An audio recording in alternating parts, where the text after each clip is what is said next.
people from states where BJP no layer, no nothing. You can keep talking, you know. And the best part is these are English-speaking, English-thinking states. Kerala, Tamil Nadu, who watch all of this, you know, broadcasts, and they look at it and go, they've gone TVK.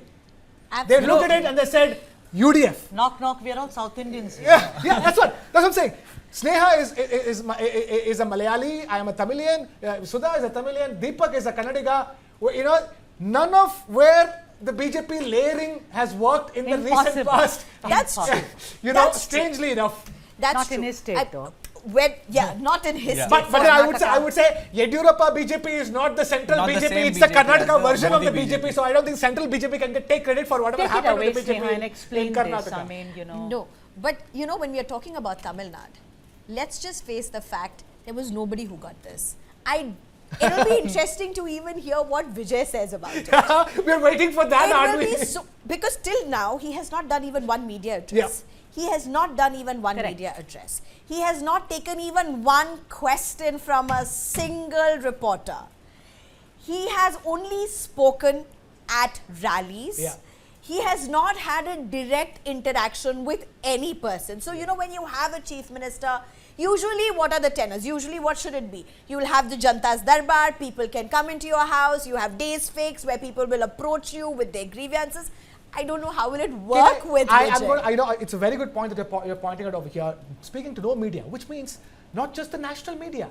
Vijay has not given interviews to any Tamil media as well. Absolutely. And yet, people have voted for that. This is a rejection of media, if you ask me. And also adding to that, you know, let me also say that, you know, after Karur, when everybody, and all of us, we thought that, you know, come on, here is a man who picks up his bag and goes away while people are dead. I did that. I mean, a lot of us did because, you know, as journalists, we have to report what we have to. I'm not sitting on judgment. But the people did not sit on judgment. They were patient with him. They were resilient. Why, Sudha? Absolutely. I mean, let's just Because talk about this. Why? Stampede Because tragedy. if Karur would have happened to anybody, usually, that would be possibly the beginning of the end. It would have been the beginning of the end. But I'll tell you, I've spoken to people in Chennai. And the manner in which that whole scenes were of him not addressing that, of him fleeing, you know, all of those things that had come out. Look at that victory. It's complete dichotomy. Because it's because people of Tamil Nadu think that who causes these deaths in a rally? The state it's the state that runs the security apparatus. It is not Vijay who runs the security apparatus. And to say level allegations, that all fell flat. That all he was fell supposed flat. to come at 3 or 3:30. He came at whatever time. Every politician Where is the police? Where were the arrangements? Where was the police? Recently also in Srirangam, what happened was arson and vandalism. Who's responsible for that? So the people knew. Tamils, like most people in our country, are very prescient. They know. And let me also add this. That dirty politics that was played on two fronts with Vijay. Let's just really address it right now. The movie Jananayagan, holding up with its release. The Jananayagan is here. And then by releasing it illegally, leaking it. Somebody did it. No responsibility taken. Everybody's saying the only copy that was there was at CBFC.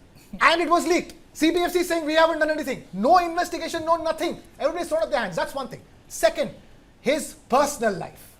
The fact that he was going through divorce proceedings was used to against, and people said, heck, he can divorce, he can marry, he cannot marry. I don't know, the jury is not out on that. I think it's care. also to do, it's not like the media went and witch hunted him on that front.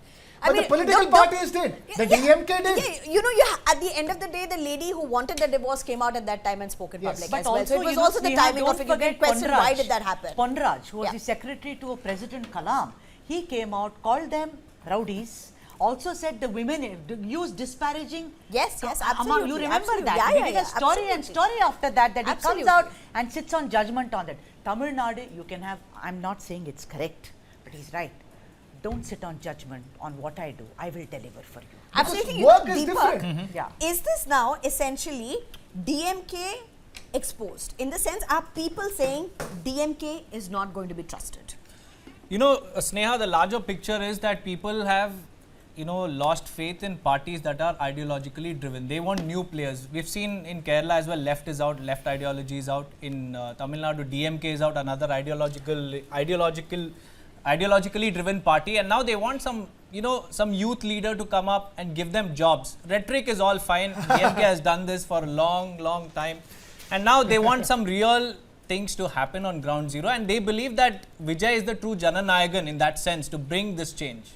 Oh, absolutely. And you come from Bengaluru, Deepak, we were just discussing, Operation Lotus. Yeah, Operation Lotus clearly not working in neither Kerala nor Tamil Nadu. And the Vijay had even safeguarded his MLAs in a resort as soon as he finished his temple and dargah and church visit. He kept his flock together. It looks like other people have to safeguard their MLAs right now. It is not Vijay who has to safeguard his MLAs at this stage, right? Isn't it?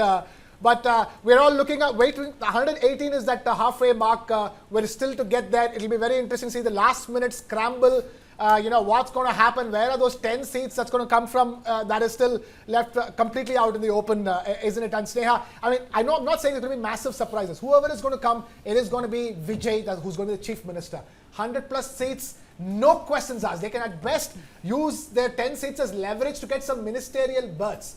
But that's where it's going to stop this time around. I don't know even that's a possibility. Yeah, even 10, that is a huge number for something like 9, what we are looking at. This is huge. Yeah. And for a party to have done this in its first attempt is tremendous. I think it's time.